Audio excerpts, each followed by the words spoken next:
Alors, je vous propose de commencer doucement. Donc, bonjour à tous. Merci pour votre présence à l'heure du café. Je me présente, je m'appelle Guillaume Desnaux. Je suis donc un des cofondateurs de À l'Envie et compagnie. Et donc, on a le plaisir de vous proposer ce webinaire aujourd'hui sur la société à mission.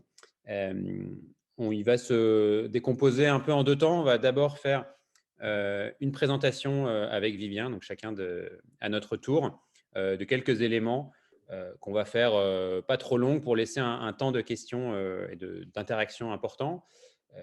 Petite règle, vous avez le chat, donc n'hésitez pas, quand les questions vous viennent au fil des présentations, à les poser pour qu'on puisse les traiter soit au fur et à mesure, soit à la suite de nos interventions. Sans plus tarder, je vais laisser la parole à Vivien. Je vais le laisser se présenter aussi, mais donc Vivien est un expert et un observateur attentif du développement de la société à mission en France depuis qu'elle existe. Et c'est donc lui qui va commencer par nous resituer bien ce qu'est la société à mission et puis comment elle s'est développée, comment elle fonctionne déjà depuis qu'elle a été lancée par la loi Pacte. Vivien, la parole est à toi. Bonjour à toutes et à tous, merci Guillaume. Ravi d'être parmi vous cet après-midi. Alors je vais lancer le partage d'écran, comme ça ce sera plus simple pour nos échanges. Donc bonjour à toutes et à tous, donc Vivien Pertuso, ravi d'être parmi vous cet après-midi pour ce webinaire sur la société à mission avec une focale sectorielle sur laquelle on reviendra un petit peu plus tard.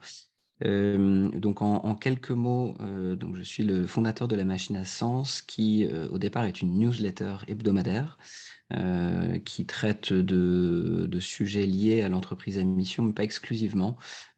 Également beaucoup de sujets, on va dire, liés à la RSE aussi. J'y décrypte toutes les semaines une mission d'entreprise, donc la raison d'être et les objectifs statutaires de cette entreprise. Depuis peu, c'est également un podcast. Et depuis vraiment encore plus récemment, j'accompagne les entreprises vers la société à mission, ainsi que les entreprises qui sont déjà passées société à mission, mais qui parfois n'ont pas suffisamment structuré leur démarche et qui font face à des difficultés, notamment dans la vérification par un organisme tiers indépendant, mais on y reviendra un petit peu plus tard. Alors, peut-être un petit mot de rappel sur la loi Pacte qui a initié la société à mission. Donc la loi Pacte date de 2019 et donc dans cette loi Pacte, il y a 3 étages. Il y a un premier étage qui est obligatoire et 2 étages qui sont facultatifs. Le premier étage obligatoire, c'est finalement la consécration de la RSE comme une dimension obligatoire du fonctionnement de la gestion d'une entreprise. Donc, c'est la prise en compte des enjeux sociaux et environnementaux de l'activité de n'importe quelle entreprise, de n'importe quelle société commerciale. Donc ça s'applique à toutes les entreprises. C'est quelque chose que parfois on peut oublier, mais aujourd'hui, c'est une obligation pour toutes les entreprises. Le deuxième étage, c'est la consécration d'une raison d'être qui peut être mise dans les statuts. Alors en soi, c'était déjà possible de le faire, mais c'était pas reconnu véritablement par la loi. Et surtout, cette raison d'être vient consacrer une ambition sociétale, sociale ou environnementale d'une société commerciale. Je précise société commerciale, ça peut être mutuelle ou coopérative aussi, parce que par exemple les associations aujourd'hui ne sont pas touchées par la loi Pacte. Et le troisième étage, celui sur lequel on va s'étendre un peu plus aujourd'hui, c'est la société à mission. Et donc là, c'est l'étage le plus ambitieux, c'est le plus exigeant, mais c'est le plus ambitieux, c'est le plus transformant aussi pour les entreprises.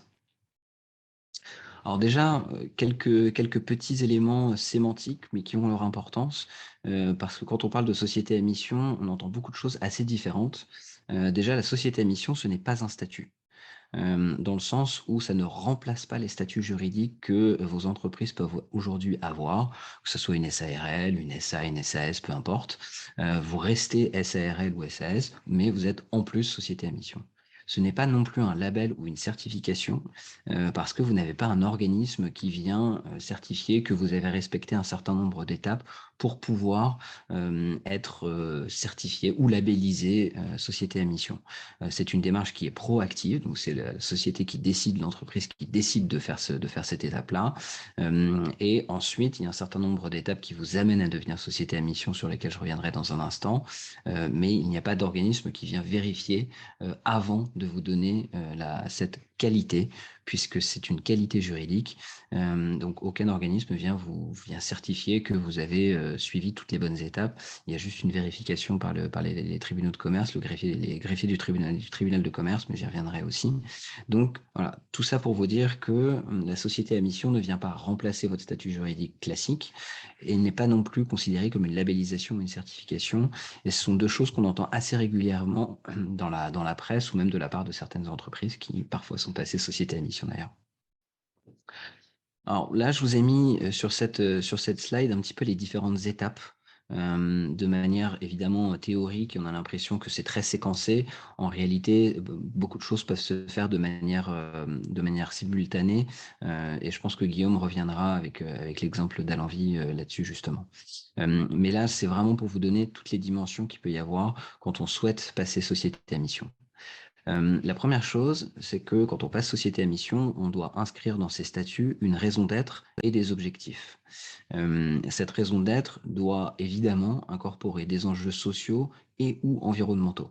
Ce qu'il faut se dire, c'est que quand on décide d'écrire sa raison d'être, ça doit être une raison d'être qui est singulière à l'entreprise, qui est singulière à son identité, sa culture, son ADN. Donc, ce n'est pas quelque chose qui doit être plaqué tel quel, qui a pu être repris qui peut s'inspirer d'autres modèles. Il faut vraiment que ça reflète l'identité de l'entreprise. Et donc, l'entreprise n'a pas forcément vocation à traiter de tous les enjeux sociaux et environnementaux. Donc là, il faut pouvoir se distinguer avec une mission qui est incarnée donc par une raison d'être et également par des objectifs. Ces objectifs viennent compléter la raison d'être. Donc, ils sont absolument constitutifs de la mission. On peut pas avoir alors, c'est possible, mais c'est vrai que c'est fortement déconseillé d'avoir des objectifs qui ne sont pas complémentaires de la raison d'être. La raison d'être et l'objectif forment la mission. C'est vraiment les deux éléments constitutifs de la mission. Ces objectifs, on y reviendra, ils peuvent avoir des dimensions diverses, mais généralement, on va avoir des objectifs sociaux, des objectifs environnementaux, sociétaux, tournés vers l'interne ou tournés vers l'externe. Je vous montrerai quelques exemples à la fin de cette présentation et Guillaume présentera aussi ceux d'Alenvie. Troisième élément, il faut déclarer cette mission au tribunal de commerce. Donc là, c'est une démarche administrative assez classique, j'ai envie de vous dire, mais qui est indispensable. Donc sur votre cabis, vous aurez désormais société à mission en dessous de votre statut juridique. Quatrième élément, puisque contrairement à la raison d'être, notamment, la société à mission vient modifier la gouvernance de l'entreprise. Et ça, c'est quelque chose qui est important à avoir à l'esprit parce que c'est un engagement supplémentaire que l'entreprise prend. Avec la société à mission, vous créez une instance supplémentaire qui vient challenger, vous faire avancer dans votre mission avec un comité de mission. Ce comité de mission, il est constitué au moins d'un salarié et ensuite, chaque entreprise décide de la constitution de son comité de mission. Guillaume, je pense, présentera celui d'Alenvie, mais vous pouvez avoir des parties prenantes internes ou d'autres salariés, des membres de votre comité de direction. Vous pouvez avoir des parties prenantes externes, des clients, des partenaires, des fournisseurs, ou également des experts de votre secteur qui peuvent venir justement apporter ce vent de fraîcheur qui parfois peut manquer lorsqu'on est en vase clos. Et donc, le comité de mission est vraiment l'organe qui va venir non pas vérifier que vous suivez bien votre mission, mais qui va venir vous appuyer dans vos réflexions, vous challenger également dans vos différentes démarches et dans vos différentes feuilles de route. Pour les entreprises de moins de 50 salariés, il est possible de n'avoir qu'un référent de mission. Donc là, c'est souvent un collaborateur aussi. Mais c'est vrai que ce qu'on voit, c'est que même pour les entreprises de moins de 50 personnes, un comité de mission est créé simplement parce que c'est un organe qui peut justement apporter, qui peut parfois même presque servir de comité stratégique ou de comité consultatif.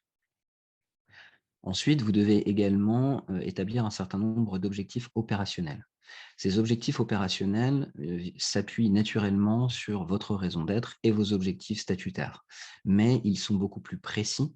Ils s'incarnent par un certain nombre de projets, de feuilles de route et d'indicateurs mesurables, même si ce sont des objectifs avec des indicateurs qualitatifs, ils doivent néanmoins être mesurables pour justement vous dire quelles sont les ressources qu'on est capable, ressources humaines et ou financières, qu'on est capable d'allouer sur chacun des objectifs, quels sont les échéanciers pour atteindre nos objectifs, et surtout, ça sera très utile pour l'organisme tiers indépendant, j'y reviens dans une seconde. Donc en tout cas, ces objectifs opérationnels permettent aussi de faire vivre la mission au quotidien parce que en fait, on passe société à mission, mais il y a un jour d'après, si je puis dire, par rapport à la société à mission, puisque ça a un effet transformatif sur l'entreprise.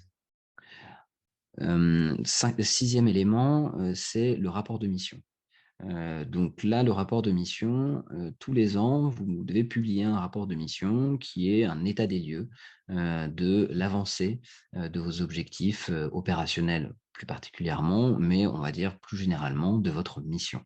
Et donc, ce rapport de mission, il y a pas de canevas prédéfini, mais en tout cas, c'est une sorte de rapport annuel qui met en avant les actions que vous avez menées, parfois les difficultés que vous avez pu rencontrer, vos ambitions pour l'année suivante, etc.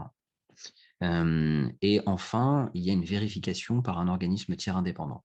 Donc ça, c'est extrêmement important parce que ça vient donner un gage, une sorte de sceau à vos activités. Et là, lui, le rôle de l'OTI est vraiment de vérifier que vous avez bien respecté vos engagements, que ce soit votre raison d'être, vos objectifs statutaires, mais également vos objectifs opérationnels. Ils sont absolument fondamentaux pour que l'OTI puisse faire son travail de manière absolument quantitative, mais aussi de manière complète, qui puisse s'appuyer sur des éléments tangibles.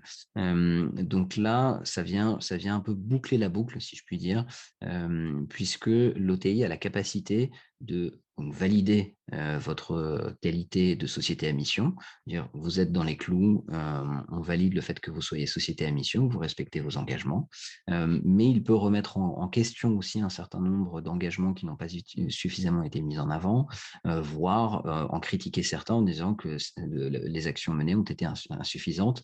Et ça peut aller plus loin puisqu'il peut recommander de retirer la qualité de société à mission, mais je n'ai pas envie de m'étendre là-dessus. Pour le moment, ça n'est jamais arrivé et surtout, j'ai envie de penser que les sociétés à mission n'iront pas dans cette... ce cas de figure sera assez peu fréquent. Alors, pourquoi passer société à mission? Parce qu'on peut se poser quand même pas mal de questions, sachant que, et c'est un élément important, aujourd'hui, il n'y a pas d'élément incitatif pour passer société à mission. Donc, il n'y a pas d'avantages fiscaux, il n'y a pas d'avantages dans les marchés publics.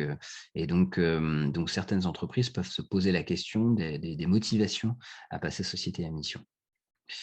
Alors, une première raison, c'est par conviction. Et en fait, pour la plupart des entreprises qui ont déjà fait la démarche, c'est souvent le moteur principal pour passer société à mission. Aujourd'hui, on a un peu plus de 600 entreprises qui ont franchi le pas de passer société à mission. Donc, on pourra y revenir si vous le souhaitez, de nature très diverse, de taille d'entreprise très diverse, d'ancienneté très diverse également. Mais beaucoup d'entre elles, c'est parce qu'il y a la conviction du dirigeant ou de la dirigeante de l'importance que l'entreprise doit, le rôle de l'entreprise dans la société. Deuxième raison, c'est pour donner une nouvelle dynamique. Alors ça peut intervenir pour différentes raisons. Une des premières raisons, ça peut être par exemple dans le cas d'une reprise ou d'une succession familiale pour insuffler une nouvelle dynamique dans le projet de l'entreprise. Mais ça peut être également dans le cours de l'entreprise, dans le cours de la vie de l'entreprise, de se dire là on a envie de créer une nouvelle dynamique justement pour se donner ce souffle nouveau à notre entreprise. Troisième raison, c'est dans le cadre de l'ouverture du capital. Et ça, c'est vraiment assez intéressant puisque vous avez des entreprises qui portent un projet fort, qui souhaitent ouvrir leur capital et souhaitent que les actionnaires, les investisseurs qui rentrent au capital de l'entreprise partagent le projet de l'entreprise, les valeurs de l'entreprise. Et donc, la qualité de société à mission protège l'entreprise vis-à-vis d'actionnaires qui pourraient vouloir emmener l'entreprise dans une autre direction. Quatrième cas, c'est dans le cas d'une transmission. Et donc là, notamment, c'est pour les fondateurs qui ont insufflé une dynamique très forte, qui ont vraiment incarné un projet au sein de l'entreprise et qui souhaitent que cette dynamique soit portée par les successeurs, que ce soit des successeurs familiaux ou dans le cas d'une reprise par des salariés, par exemple. Cinquième cas de figure, c'est par souci de réputation. Alors, par souci de réputation, ça peut être bien lié à notre entreprise a subi justement un bad buzz, si je puis dire, et qui ne correspond pas vraiment à l'éthique de l'entreprise. Et donc, on a envie d'affirmer que non, c'est juste un élément isolé et qu'on veut vraiment faire preuve d'éthique et faire preuve d'engagement et de cohérence. Mais ça peut être également pour promouvoir sa marque employeur. Et on voit beaucoup d'entreprises aussi qui essaient d'utiliser, en tout cas de plus en plus, essaient d'utiliser la société à mission comme un moyen de mettre en avant une image positive de l'entreprise vis-à-vis des talents qui sont en interne, mais également pour attirer de nouveaux talents. Et la dernière raison, et je pense qu'on y reviendra un petit peu plus tard, c'est pour participer à la dynamique collective dans son secteur. On commence à voir certains secteurs d'activité où plusieurs entreprises passent société à mission. Et c'est vrai que le secteur du prendre soin peut vraiment incarner cette dimension-là, et donc de créer une dynamique collective, de dire on crée un mouvement, on a envie tous ensemble de faire évoluer le secteur d'activité. On le voit aussi un tout petit peu avec certains acteurs de la mode, notamment les acteurs de la mode responsables plus particulièrement. Alors finalement, qu'est-ce que ça change de passer société à mission ? Donc, moi, je vois trois principales raisons.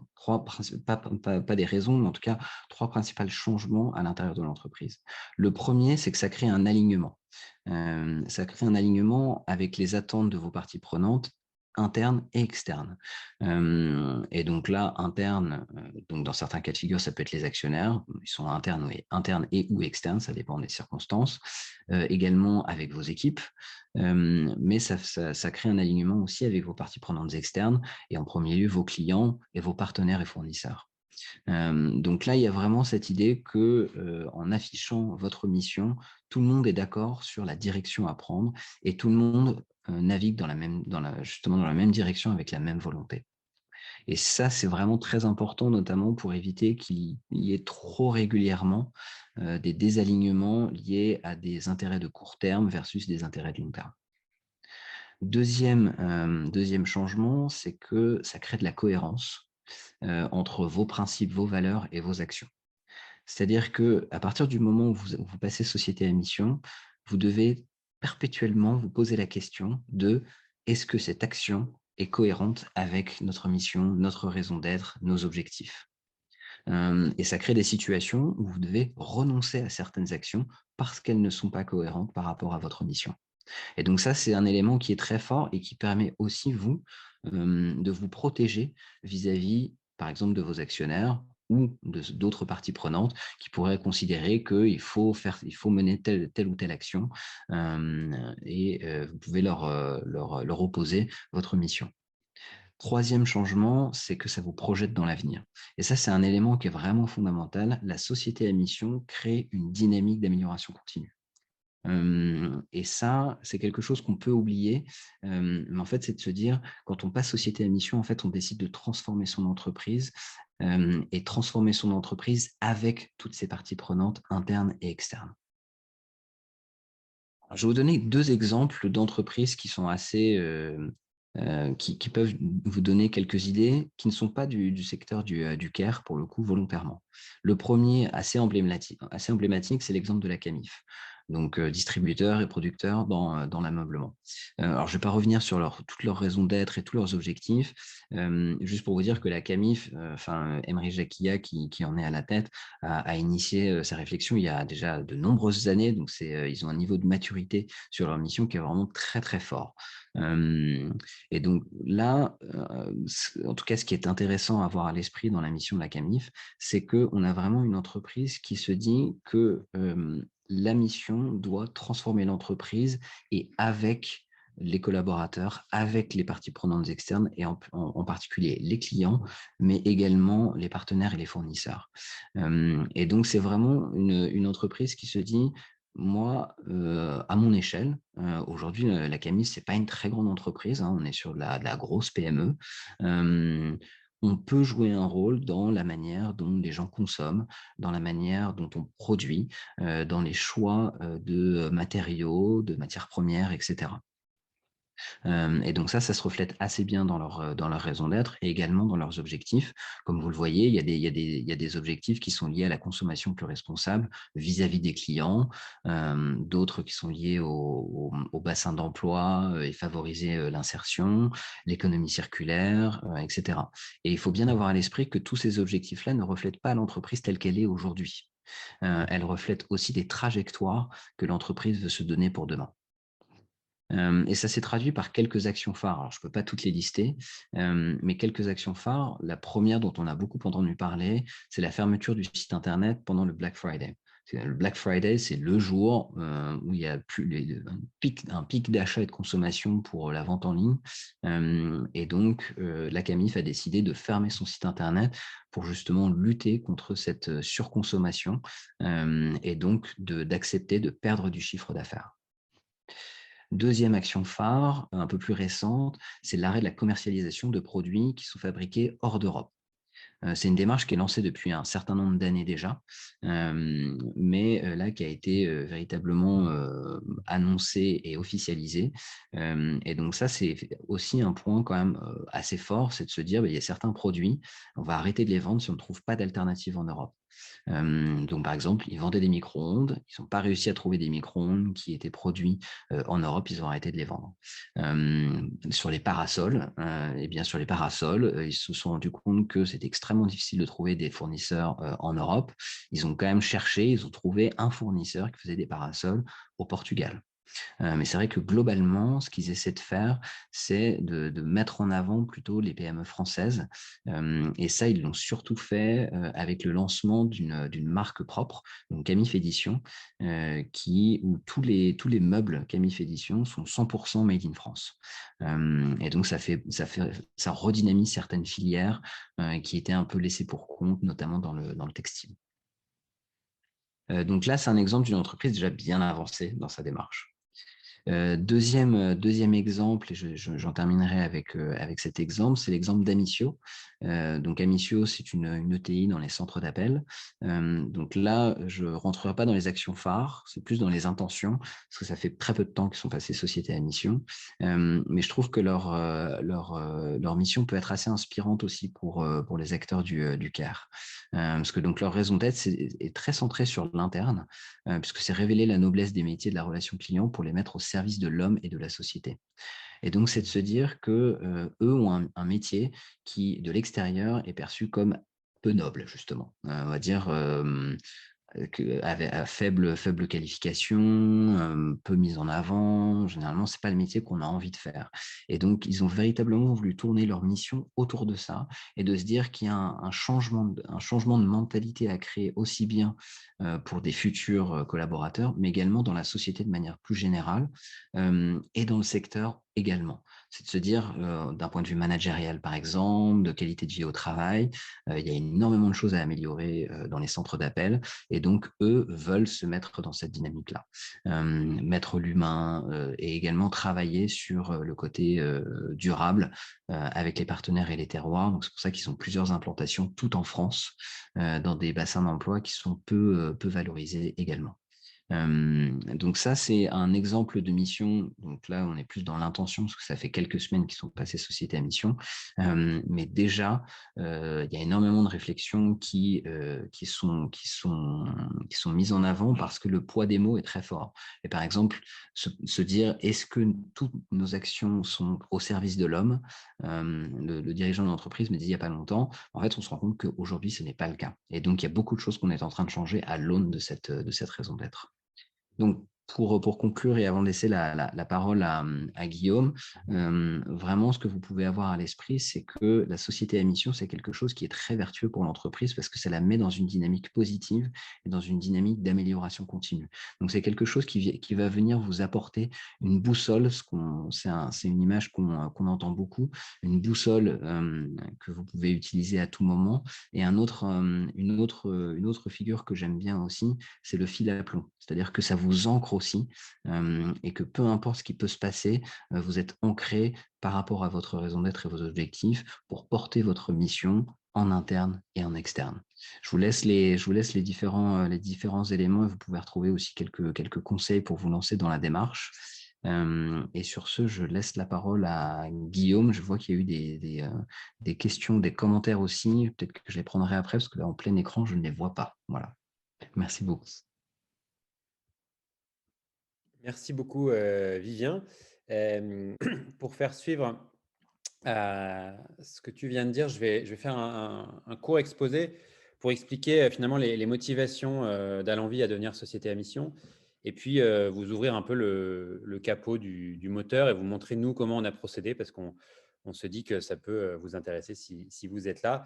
Et évidemment, j'aurais pu commencer par là, mais un petit élément de contexte, c'est vrai que la société à mission a une actualité dans le secteur. Alors déjà, il faut savoir qu'aujourd'hui, il y a 600 sociétés à mission en France. Donc depuis début 2020, qu'on peut créer des sociétés à mission, qu'on peut avoir officiellement la qualité, il y a eu un fort développement dans toute la France, beaucoup dans le domaine des PME d'ailleurs. Mais il y a aussi quelques grands groupes connus comme Danone, La Poste ou le groupe Yves Rocher, par exemple. Mais il y a une actualité avec ce qui s'est passé autour du livre sur Orpea. Vous avez à la fois le SINERPA, donc le syndicat des groupes d'EHPAD privés, mais aussi de pas mal de structures d'aide à domicile, qui a annoncé que la société à mission ne serait sans doute pas évidemment la réponse aux problèmes du secteur, mais un outil qui pourrait être utilisé pour un nouveau départ, un nouveau virage pour le secteur. Cet argument a été repris par la ministre en charge de l'autonomie, Madame Bourguignon. Et puis, vous avez dans la foulée des grands groupes comme Corian et Orpea qui ont annoncé, non pas qu'ils devenaient société à mission demain, parce que ça serait sans doute une grosse erreur, mais qui ont annoncé qu'ils allaient lancer des démarches pour devenir société à mission et donc lancer des consultations de parties prenantes, etc., mais avec l'horizon d'être société à mission d'ici un an au minimum. Donc ce contexte fait que je pense que la société à mission prend un intérêt particulier. C'est aussi pour ça qu'on a organisé le webinaire. Mais donc, comme je pense que ce qui vous intéresse le plus sont des choses peut-être pratiques, je vais commencer par vous présenter concrètement, nous, comment on s'y est pris chez Alenvie, qu'est-ce que ça a changé pour nous et comment ça marche. Donc, un petit rappel sur Alenvie. Aujourd'hui, Alenvie, c'est une entreprise qui a bientôt 6 ans. On se définit comme entreprise sociale. Je vais venir après sur notre mission, mais aujourd'hui, on a 3 activités. L'activité qui porte le nom d'Alenvie, qui est l'activité d'aide à domicile avec une organisation en équipe autonome inspirée du modèle Buurtzorg. Une autre activité qui est celle qui vous a invité, qui s'appelle Compagnie, qui est un organisme de formation qui forme de nombreux professionnels par an, à la fois dans des services d'aide à domicile, mais également des établissements médico-sociaux ou des EHPAD. Et puis Bien Commun, qui est un opérateur d'habitat partagé et accompagné pour des personnes âgées en perte d'autonomie, en particulier des personnes avec des troubles cognitifs. Voilà, alors ça, c'est qui on est. Et je vais maintenant alors avant d'expliquer la démarche, vous dire pourquoi on est devenu société à mission. En fait, nous, en 2019, quand on a vu la loi Pacte, on s'est dit, tiens, ça semble vraiment correspondre à ce qu'on est. C'est-à-dire que nous, on avait créé cette entreprise au départ parce qu'on avait une vision différente du métier. On se disait, il y a peut-être des choses nouvelles à faire dans l'organisation du travail. On était aussi en train de, quand on a commencé à réfléchir à la société à mission, on était justement en train de se diversifier, de créer compagnie. Et en fait, on s'est dit, mais tiens, nous, finalement, ce qui nous anime, au-delà du business, parce qu'on est une entreprise, donc il faut qu'on génère du chiffre d'affaires, qu'on génère de la rentabilité un jour, c'est nécessaire. Mais on s'est dit, ce qui nous anime, c'est vraiment d'essayer de faire changer notre secteur Et finalement, la première intuition, c'est que tiens, société à mission, c'est peut-être une manière de formaliser ça, que ça soit clair déjà pour nous, parce que ce n'est pas toujours si clair. On est parfois un peu schizophrène quand on est entrepreneur et en plus quand on veut répondre à des objectifs sociaux, environnementaux. Que ce soit clair pour nous et du coup que ce soit clair aussi pour l'ensemble des parties prenantes. Donc, en premier lieu, les salariés qui portent cette aventure, mais aussi les actionnaires qu'on attire. Donc, Vivien en parlait. Et donc, c'est ça, cette motivation. Et très concrètement, on a figé les statuts juste au moment où on faisait une levée de fonds. Et le fait d'inscrire les objectifs sociaux et environnementaux que je vais vous présenter, ça a vraiment permis de cadrer les conditions dans lesquelles des gens nous apportaient de l'argent. C'est-à-dire qu'ils nous apportaient de l'argent, certes, pour essayer d'en récupérer plus que ce qu'ils avaient mis un jour, mais aussi pour répondre à des objectifs sociaux et environnementaux et qui ne pouvaient plus être débattus puisqu'ils étaient inscrits dans les statuts votés par la majorité des actionnaires de l'entreprise. Donc ça, c'est un élément sur les motivations. Ce qui nous motive aussi, c'est la notion de faire changer notre secteur, donc de participer à quelque chose de plus grand que nous. Et donc le fait d'être société à mission, d'être la première société à mission dans ce secteur, c'est aussi l'occasion pour nous d'essayer de contribuer à lancer un mouvement. Et c'est vrai que du coup, les réflexions actuelles nous animent beaucoup parce qu'on se dit, tiens, voilà, peut-être qu'effectivement, cet outil peut vraiment aider le secteur à changer. Juste un petit point dont je voulais parler aussi, c'est que nous, on est aussi ESUS, donc entreprise solidaire d'utilité sociale, ce qui est un statut ou un label qui a été créé par la loi sur l'économie sociale et solidaire de 2014. Pour être entreprise solidaire d'utilité sociale, il faut justifier d'une lucrativité limitée. Donc, le fait qu'on ne distribue pas plus de la moitié des résultats en dividendes et le fait qu'on a une échelle de salaire où le plus gros salaire est forcément inférieur à 10 fois, enfin 7 fois pour être plus exact, le salaire le plus bas de l'entreprise. Et il faut également avoir une gouvernance partagée. Et donc ça, c'est quelque chose qui est intéressant, qui nous permet de nous ancrer dans l'économie sociale et solidaire, parce que c'est un statut qui permet d'être une entreprise de l'économie sociale et solidaire, comme les coopératives ou les mutuelles. Mais on ne trouvait pas dans ce statut la démarche transformative dont a parlé Vivien, l'outil vraiment pour piloter, gérer l'entreprise différemment au quotidien. Et donc, c'est ça qu'on est venu chercher avec la société à mission. Et aujourd'hui, parce qu'il y a parfois des gens qui vous disent ESUS ou société à mission, nous, en fait, on milite pour que les ESUS, qui demain peut-être auront un nom différent, soient aussi des sociétés à mission. C'est-à-dire qu'elles partent de la qualité de société à mission et qu'elles rajoutent, ce qui est tout à fait légitime, des éléments de lucrativité limitée, peut-être de gouvernance partagée encore plus forte, mais qu'elles partent de la même base de société à mission parce qu'il n'y a pas de raison, je dirais, de ne pas partir de la meilleure base possible pour des sociétés qui ne sont pas dans l'économie sociale et solidaire. Donc, après ce petit préambule, je voulais vous raconter rapidement nous comment on s'y est pris pour devenir société à mission. Parce que parfois, on entend, voilà, il faut faire des grandes concertations, ce qui parfois peut faire peur dans une petite entreprise. Parfois, on entend aussi des gens qui disent, moi, c'est le ou là, les dirigeants qui ont fait ça, et puis voilà, c'était à nous de le faire, pas à tout le monde. Il y a différentes formules. Nous, on a fait quelque chose de peut-être intermédiaire. On n'a pas consulté tous nos bénéficiaires, clients. On s'est dit, finalement, les salariés et les actionnaires, c'est ce que pour nous sont les parties constituantes de l'entreprise. C'est une bonne base. Et donc, on a fait des réunions collectives avec des salariés, des auxiliaires de vie, des salariés plus de l'équipe centrale, et puis des actionnaires. On a discuté, voilà, c'est quoi si on devait écrire la mission d'Allenvie, sachant qu'elle était déjà un peu sous-jacente. Hein, c'est pas, on est né quand même autour d'une mission de revalorisation du cadre de travail des auxiliaires de vie. Mais on a fait des réunions collectives et qui ont été très riches, parce que finalement, on ne met pas souvent des représentants de fonds d'investissement et des auxiliaires de vie dans la même pièce pour discuter d'un sujet, voilà, pour travailler ensemble en fait. Et donc, c'était des réunions très riches. Et rien qu'en vous le présentant, je me dis d'ailleurs qu'on devrait le refaire pour trouver d'autres occasions parce que c'était très riche. Et ensuite, on a rédigé sur la base de ces réunions, mais aussi de bonnes pratiques qu'on observait et dont je vais vous faire part parce qu'il y a vraiment des bonnes pratiques pour rédiger une mission aujourd'hui qui est fort des 600 exemples ont été décryptés par des experts.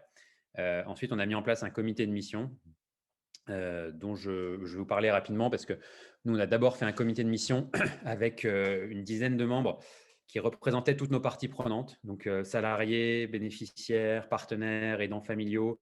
Il y avait même des chercheurs en gouvernance d'entreprise. Et ça a été super intéressant, mais on a décidé en année 2, enfin après 18 mois, de resserrer notre comité de mission avec des personnes plus proches de l'entreprise parce qu'on s'est rendu compte qu'avoir des gens qui représentent certes une partie prenante, mais qui ne sont pas en capacité de forcément, parce qu'ils n'ont pas le temps, ils n'ont pas toutes les connaissances, ils n'ont pas le temps de s'intéresser à challenger finalement l'activité de l'entreprise. Ça devenait un peu une chambre d'enregistrement pour notre reporting extra-financier. Et on s'est dit que c'était mieux d'avoir quelque chose de plus resserré. Donc, au final, aujourd'hui, comme en plus on a la chance d'avoir des investisseurs à impact, donc qui sont assez alignés avec la mission, on a notre comité de mission est devenu en fait une extension de notre comité stratégique avec nos investisseurs, ce qu'on pourrait appeler un conseil d'administration, sauf qu'on y adjoint des salariés et un ou deux partenaires. Et ça permet d'avoir des discussions qui vont peut-être plus impacter vraiment les décisions de l'entreprise et qui ne sont pas juste de la communication sur du rapport extra-financier. Et donc ensuite, on a fait notre premier rapport de mission et on a aussi fait notre première audit par un organisme tiers indépendant. Et donc, je vais vous livrer quelques éléments qui sont ressortis au travers de ça. Et on va commencer par le plus important qui est notre mission. Vivien a expliqué un peu, a donné des exemples. Donc là, voilà, ça c'est celle d'Alenvie. Donc notre raison d'être, c'est d'humaniser l'accompagnement des personnes qui ont besoin d'aide ou de soins en valorisant les professionnels et en réconciliant les enjeux humains et économiques du secteur. Donc voilà notre mission avec la raison d'être et les objectifs. Je vous ai lu la raison d'être. Vous pouvez regarder les objectifs. Ce qui nous a paru très important quand on a pensé à ces objectifs, c'est déjà qu'ils traitent vraiment du cœur de notre activité.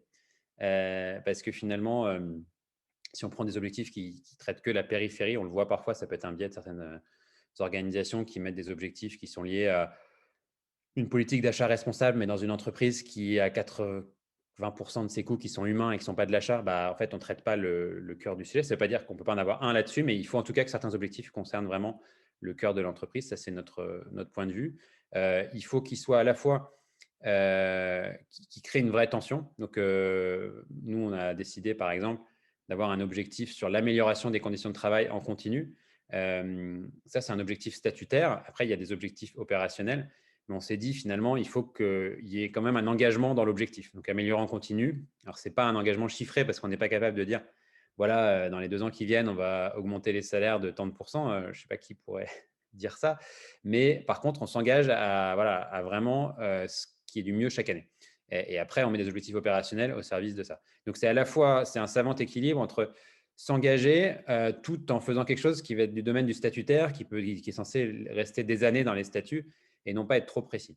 On a aussi des objectifs qui nous challenge, sur lesquels on n'est peut-être pas encore aujourd'hui très impliqué, mais on a envie de travailler dessus. Par exemple, nous, historiquement, on a beaucoup travaillé sur le cadre de travail, sur la formation, donc je dirais des engagements, des objectifs très centrés sur les professionnels.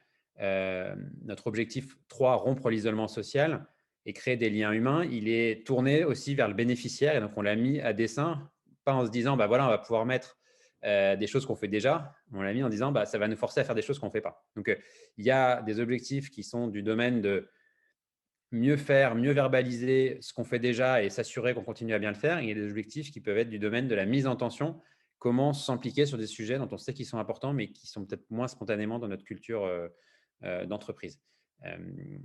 On a le 6, pareil, cultiver la sobriété et minimiser l'impact environnemental. Honnêtement, ce n'est pas une chose à laquelle on s'est beaucoup intéressé depuis le début, mais qui maintenant devient un vrai objectif au cœur de notre activité, notamment parce qu'on a lancé Bien commun et que dans l'habitat partagé, on a un vrai angle, une vraie volonté de réutiliser du bâti existant pour avoir une empreinte écologique bien meilleure que la construction, par exemple, de nouveaux bâtiments. Donc, mais quand on l'a mis, on ne s'était pas forcément dit, voilà, quel projet va être dedans. Donc, ça, c'est un élément que je voulais… voilà, c'est vraiment important parce que nous, on voit beaucoup de missions qui sont pas toujours bien formulées à la fois de manière engageante et de manière suffisamment ouverte pour pouvoir permettre l'innovation. Et vous avez ici un outil qui est mis à disposition par la communauté des entreprises à mission.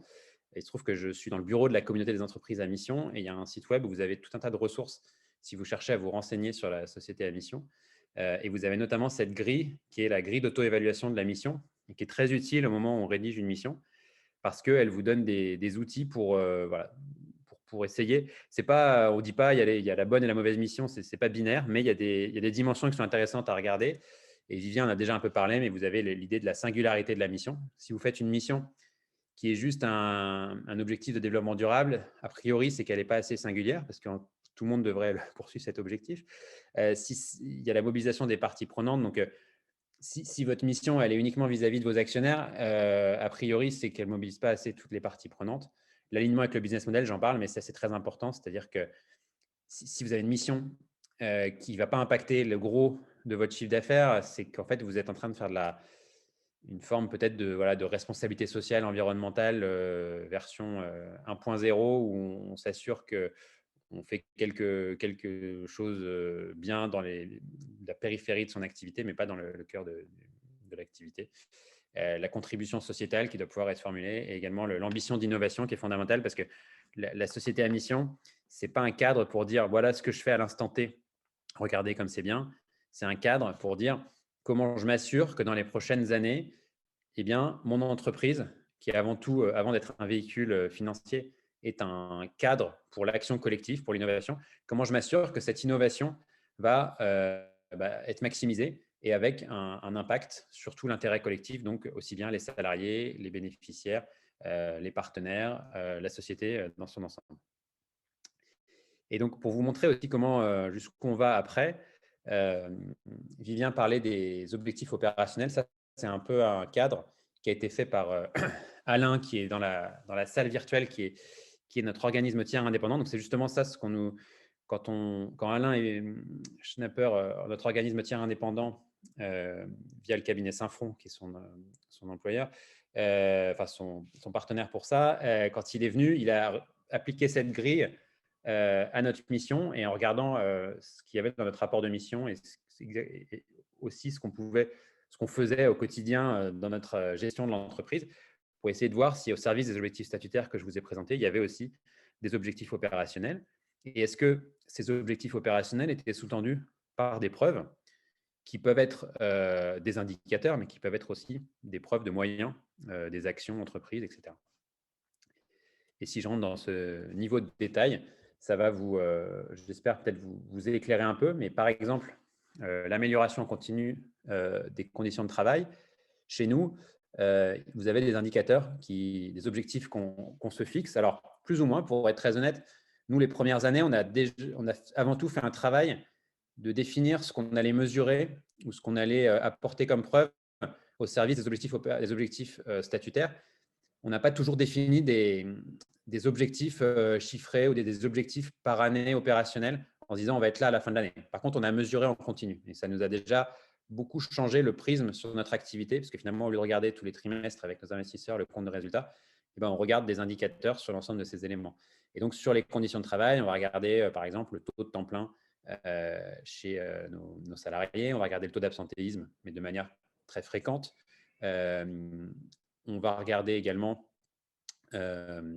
le suivi de notre indice d'alignement humain qu'on a créé, donc un questionnaire qui permet d'avoir un ressenti des professionnels sur l'alignement entre leur cadre de travail et leur vocation. Et donc, on va utiliser ça pour se prouver à nous-mêmes et prouver à nos parties prenantes qu'on agit en continu au service des objectifs. Mais donc là, je vous parle d'indicateurs chiffrés, soit très, très classiques comme l'absentéisme, soit d'un indicateur qu'on a construit. Mais vous avez également des preuves qui peuvent être du type, voilà comment fonctionne notre organisation en équipe autonome. Donc, on peut expliquer les échanges grâce au système d'information, par exemple, le nombre d'échanges horizontaux, de remplacements qui sont faits directement par les auxiliaires. Voilà. Donc, on apporte ce type de preuves. Et vous voyez que sur des engagements, des objectifs comme la co-construction de solutions pour le secteur, on va plutôt être sur de la preuve via du moyen qu'on va montrer, le plaidoyer qu'on a fait avec d'autres professionnels, des actions qu'on entreprend, etc. Donc voilà, je ne vais pas vous faire parce que on pourrait parler 1 heure, même plusieurs heures sur le sujet. Le but, ce n'est pas de vous faire un exposé complet, mais c'est de vous montrer quand on pousse la démarche jusqu'où ça va. Donc ça, c'est le modèle de la mission. Il ne faut pas non plus que ça fasse peur. Nous, on a eu la volonté d'être un peu pionnier dans ce domaine aussi parce que, encore une fois, ça fait partie de notre mission d'essayer. Notre mission, c'est humaniser l'accompagnement des professionnels qui ont besoin d'aide et de soins et en valorisant les accompagnements, en valorisant les professionnels et en réconciliant les enjeux humains et économiques du secteur. Donc, en fait, on pense que défricher la société à mission dans notre secteur fait partie de notre mission. Donc, on y met aussi beaucoup d'énergie et de moyens. Donc, il ne faut pas non plus que ça fasse peur à des petites organisations. Je dirais qu'en fonction de la taille de son organisation, on doit y mettre les moyens nécessaires. Et donc, dans une petite structure, vous pouvez tout à fait avoir déjà un référent mission, il faut le rappeler, au lieu d'un comité de mission, ce qui évite d'avoir une gouvernance compliquée, des gens à réunir, etc. Et vous pouvez adopter voilà, la même démarche, mais voilà, monter le niveau du reporting. Voilà, il ne faut pas que ça soit une contrainte, que le reporting soit une contrainte où vous vous dites c'est encore un truc qui va me prendre du temps que je n'ai pas, etc. Donc ça, c'est un point important. Qu'est-ce que je voulais vous dire? Mais je pense que l'heure tourne, donc on va pouvoir rentrer peut-être dans un temps plus interactif pour répondre aux questions. Mais là, le but, c'était de vous faire voilà, un cas un peu concret et vous dire aussi simplement que nous, effectivement, un élément important, c'est comme on est une structure qui se diversifie, c'est vrai que la mission, ça a été ce qui nous a permis de mener cette diversification de manière tout en restant cohérent. C'est-à-dire que quand on a créé l'activité de formation, on se disait un peu, mais c'est un peu bizarre, on n'est pas encore très gros sur l'aide à domicile, pourquoi est-ce qu'on lance une autre activité? Et en fait, la mission nous a aidé voilà, à nous créer une vraie cohérence, de dire, mais en fait, c'est parce qu'on est là pour faire changer le secteur. Finalement, la formation, c'est aussi une manière d'aider le secteur à changer, à évoluer. C'est aussi une activité qui économiquement est tout à fait pérenne, où il y a des besoins, donc il y a un marché. Et voilà, si on avait raisonné en pur entrepreneur d'un point de vue purement valorisation, maximisation de la valeur de l'entreprise, on aurait peut-être continué pendant plus longtemps à faire une seule activité. Donc la mission, c'est pour illustrer le fait que c'est en fait un cadre que vous vous donnez et qui peut permettre parfois de prendre aussi des libertés nouvelles ou d'avoir une manière différente d'envisager la stratégie de votre organisation. Et dans les périodes qu'on vit, où il y a beaucoup de choses qui bougent sur le secteur, je pense que c'est très intéressant. Et l'habitat partagé, c'est pareil. C'est-à-dire que, pareil, des investisseurs, on a eu des discussions, on disait, mais pourquoi vous lancez encore une troisième activité? Mais nous, on sentait que c'était tellement en phase avec notre mission de réinventer le métier d'auxiliaire de vie qui se réinvente complètement dans l'habitat partagé, d'humaniser l'accompagnement, créer du lien social, avoir la sobriété environnementale. On s'est dit, mais voilà, notre mission nous pousse vers ça et il faut qu'on y aille. Et donc, voilà, ça vous pousse à des stratégies de recherche de cohérence. Voilà, je m'arrête là pour pouvoir, parce que je ne vois pas non plus les questions, donc je vais voir s'il y en a. Il y en a une pour toi sur la publication des rapports de mission. Le rapport de mission, il est publié au… Alors, il y a deux choses parce qu'il y a il y a un rapport officiel de mission qui, de toute façon, on doit publier comme un rapport de gestion qu'on publie quand on publie son assemblée générale et qui est au greffe. Donc, oui, je pense que le nôtre est publié. Après, vous pouvez avoir… voilà, il y a peut-être des experts, mais il y a… je pense que vous pouvez avoir une version… vous pouvez faire enfin, nous, a priori, il est publié, mais c'est une obligation de le publier. Mais ensuite, vous pouvez avoir des gens qui ont une version courte publiée et une version plus longue non publiée. Je pense qu'il ne faut pas que l'injonction à la transparence… enfin, tout n'est pas obligé d'être transparent. C'est important qu'il y ait une partie des choses qui soient transparentes, c'est sûr. Donc, il y a l'Observatoire. C'est aussi un autre outil.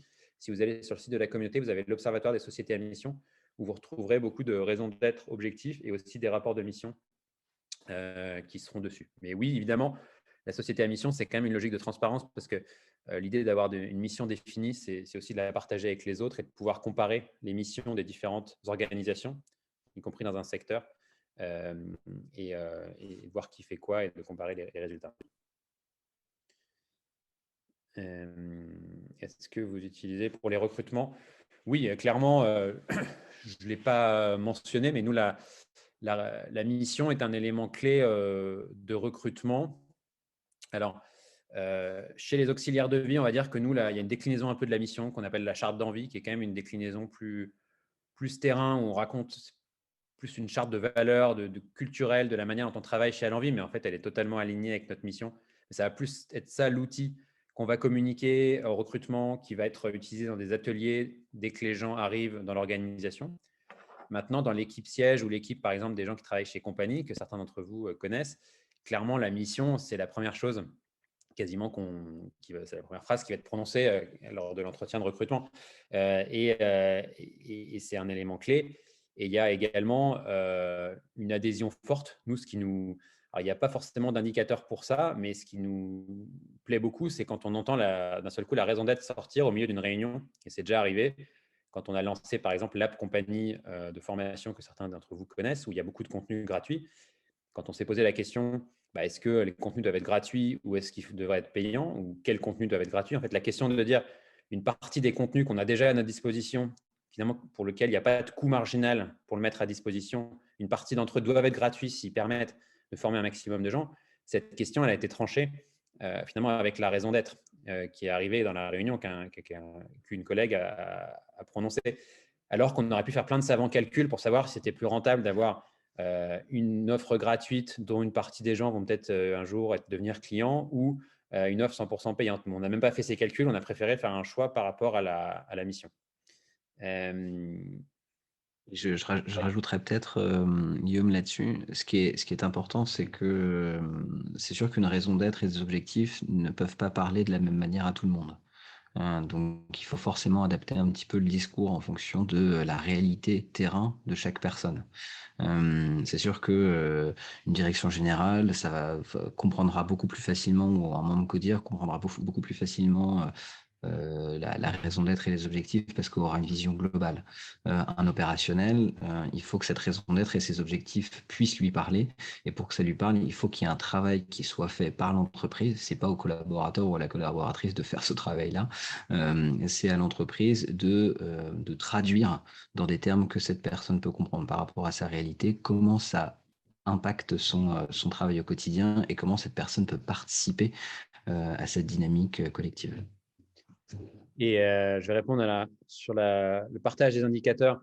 Il y a, nous, des tableaux de bord déjà. Donc, quand on fait des tableaux de bord avec des comptes de résultats, on met toujours à côté des indicateurs d'impact ou de résultats, mais qui sont extra-financiers et qui sont en fait reliés aux objectifs statutaires. Donc, en fait, l'objectif statutaire, les 6 objectifs, c'est le guide des infos qu'on communique aussi bien aux investisseurs qu'aux salariés, sauf quand on a un manque de temps pour le faire, mais globalement, on y arrive.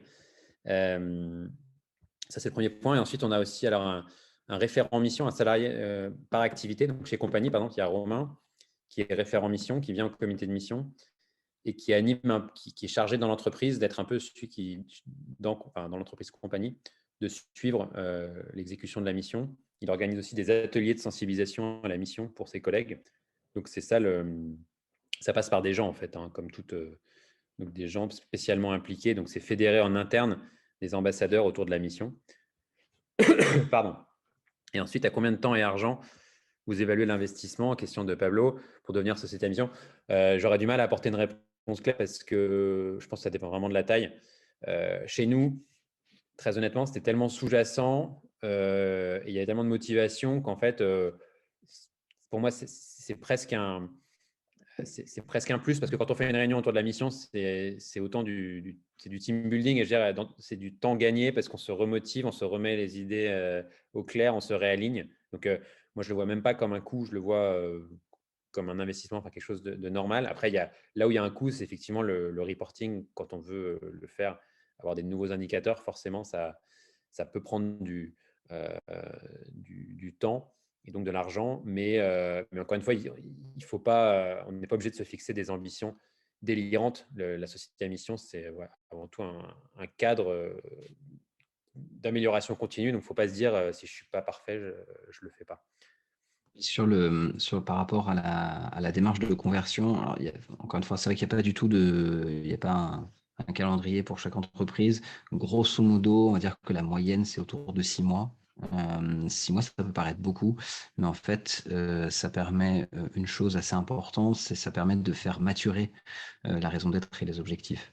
Parce qu'une fois que c'est dans les statuts, c'est quand même plus difficile de les modifier. Et donc, c'est important effectivement de poser, d'accoucher sur papier une première raison d'être, de la tester auprès de l'interne, de l'externe, également de voir si elle peut tenir dans le temps et de la revisiter un petit peu après aussi. Donc, ça peut prendre assez longtemps. Et c'est vrai que ça, encore une fois, il n'y a pas de durée fixe, mais c'est vrai qu'il faut quand même se donner le temps de bien faire sa mission, de bien la calibrer pour pouvoir ensuite la porter, puisque c'est ce qu'on dit depuis le début du webinaire, c'est quand même quelque chose qui met l'entreprise en tension et dans une démarche d'innovation. Donc, ça doit être quelque chose qui doit porter l'entreprise et pas simplement qui doit refléter l'entreprise telle qu'elle est aujourd'hui. Alors, je réponds à Et donc, Hélène. en termes d'argent, pardon, en termes d'argent, effectivement, en soi, ça ne coûte pas grand-chose de passer société à mission, sauf s'il peut y avoir le coût d'accompagnement si vous décidez de vous faire accompagner pour cette démarche-là. Merci beaucoup, Vivien. Je réponds aux questions de Mélissa et d'Hélène qui concernent directement à l'envie. Nous, on a un comité de gouvernance partagé qui représente les salariés et notamment des représentants des équipes d'auxiliaires autonomes. Et donc ça, il n'est pas confondu avec le comité de mission parce que c'est un usage, nous, un peu différent où le comité de gouvernance partagé, il travaille vraiment sur des règles internes, un cadre interne qui a matière à évoluer. Par contre, il y a un lien, c'est-à-dire que les gens qui siègent au comité de mission, c'est le comité de gouvernance partagé qui les envoie. Il y a un lien entre les deux, mais ils ont un peu des objets différents. Le comité de mission va plus être sur la stratégie de l'entreprise. Le comité de gouvernance partagé, on va être sur comment on fait évoluer les règles, par exemple, de modulation horaire du temps de travail, le cadre de travail dans l'entreprise, etc. Pour l'instant, c'est comme ça qu'on fonctionne. Après, ça évoluera peut-être.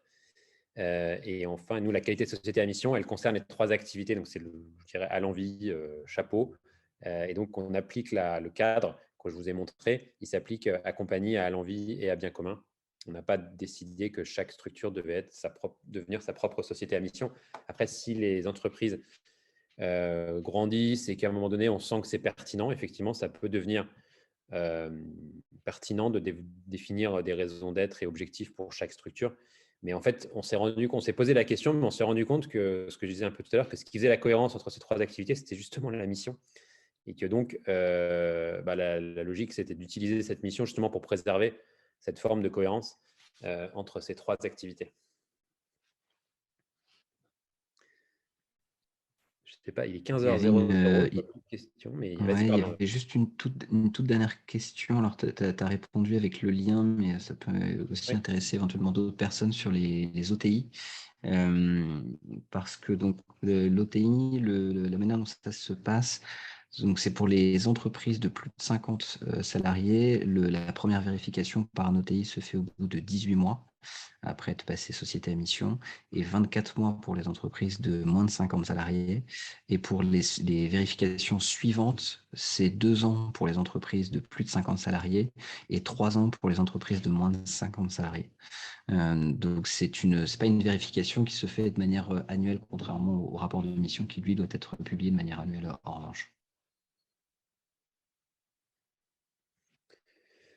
Voilà, non mais alors s'il n'y a plus d'autres questions, en conclusion, parce que là, le but de la réunion était d'être vraiment très précis, pragmatique, pratique. Hein, donc, j'espère qu'on l'a été au maximum. N'hésitez pas si vous avez d'autres questions. Mais je voulais peut-être aussi, avant de te laisser la parole, Vivien, mais terminer sur un élan de motivation. Je pense qu'effectivement, le fait que la société à mission dans le secteur soit quelque chose qui vienne sur la table, ce n'est pas un hasard, parce qu'on est dans un secteur qui, par nature, l'objectif, c'est de prendre soin des autres personnes. C'est aussi un secteur où il y a beaucoup de solvabilisation de la puissance publique. Donc, je pense vraiment moi, que ça peut devenir un des premiers secteurs à mission et que la mission peut vraiment être un super outil pour collaborer entre organisations. Parce que forcément, si on écrit les missions, il y a des objectifs qui vont se croiser et donc on va avoir envie de collaborer. Nous, c'est un peu ce qu'on a fait déjà avec ce qu'on fait avec le collectif L'Humain d'abord dans l'aide à domicile. Clairement, tout le temps qu'on passe au collectif L'Humain d'abord, nous, par exemple, vis-à-vis de nos investisseurs ou même de nos salariés, il est justifié par notre mission. Donc, ça nous aide à nous impliquer typiquement dans ce genre de collectif. Et si demain, majorité des entreprises du secteur étaient sociétés à mission, ça les aiderait aussi. Et d'ailleurs, la société à mission n'est pas que pour les entreprises, puisqu'aujourd'hui, en tout cas les entreprises privées lucratives, puisqu'aujourd'hui, vous avez déjà des mutuelles, des coopératives qui sont sociétés à mission, et on voit de plus en plus d'associations qui, sans adopter formellement la qualité à mission, parce qu'elle n'est pas aujourd'hui définie dans la loi, mais je pense qu'elle le sera un jour, adoptent une gouvernance à mission. Et du coup, ça permet de regarder les missions des uns et des autres et de voir que voilà, peut-être qu'il y a une entreprise qui dit moi, je gagne de l'argent, mais je le réinvestis dans l'innovation. La mission, ça lui permet de montrer concrètement ce qu'elle fait. Puis vous avez une association qui dit moi, je ne gagne pas d'argent et je fais de la vraie démocratie dans ma gouvernance. Ça lui permet aussi, peut-être, via la mission, de factualiser, de le montrer. Et donc, il y a une vraie transparence, un vrai alignement entre les déclarations, les objectifs des uns et ce qui est tangible et ce qui est mesurable. Et ça, je pense que c'est un formidable outil de dialogue, de convergence, y compris entre des organisations qui n'ont pas toujours les mêmes statuts, les mêmes histoires. Voilà. Vivien, je te laisse. Moi, c'était ma conclusion. Non, je serai très bref parce que le temps est déjà écoulé. En tout cas, merci beaucoup à toutes et à tous de votre participation et de vos questions. C'est bien de voir qu'il y a une dynamique et il y a des envies aussi autour de ce sujet-là. Je pense que vraiment, il y a quelque chose à faire à partir du moment où on se pose la question, est-ce que mon entreprise doit servir à quelque chose dans la société? Peut-être une des questions que souvent on voit pour se lancer dans la démarche de société à mission, que je trouve intéressante, parce qu'en fait, tellement contre-intuitive, c'est de se dire qu'est-ce qui ferait que le monde serait moins bien si mon entreprise n'existait pas? Et après, ça peut être à un niveau très micro aussi. Mais c'est à partir du moment où on se pose cette question-là, ça veut dire qu'on a envie que son entreprise participe à une dynamique collective, participe à la vie de la cité. Et finalement, la société à mission peut être un très, très bon cadre pour créer cette dynamique positive, perpétuelle, et qui permet à l'entreprise et à toutes ses parties prenantes d'avancer de concert dans une même direction, de se challenger aussi de temps en temps, parce qu'il faut quand même se rendre compte que la société à mission, c'est pas un chemin tranquille, mais c'est de se dire que justement, c'est cette mise en tension positive qui permet à l'entreprise d'avancer, d'innover, d'être plus attirante pour des clients, pour des partenaires, et évidemment pour des talents, que ces talents soient déjà dans l'entreprise ou qu'ils soient recrutés plus tard. Donc, si vous pensez que vous êtes dans cette dynamique-là, la société à mission peut être faite pour vous. Merci Vivien, je pense que ce sera le mot de la fin. Merci à tous d'avoir suivi ce webinaire. N'hésitez pas à nous faire part de vos retours ou de vos questions additionnelles. Et d'ailleurs, en compagnie, si on a des retours ou des sollicitations, enfin, on va sans doute proposer aussi des formations plus détaillées pour des gens qui voudraient vraiment se former à la société à mission, au fonctionnement et à la démarche pour adopter la qualité. Merci à tous. Le replay sera disponible si vous souhaitez retrouver la présentation notamment. Merci beaucoup. Merci.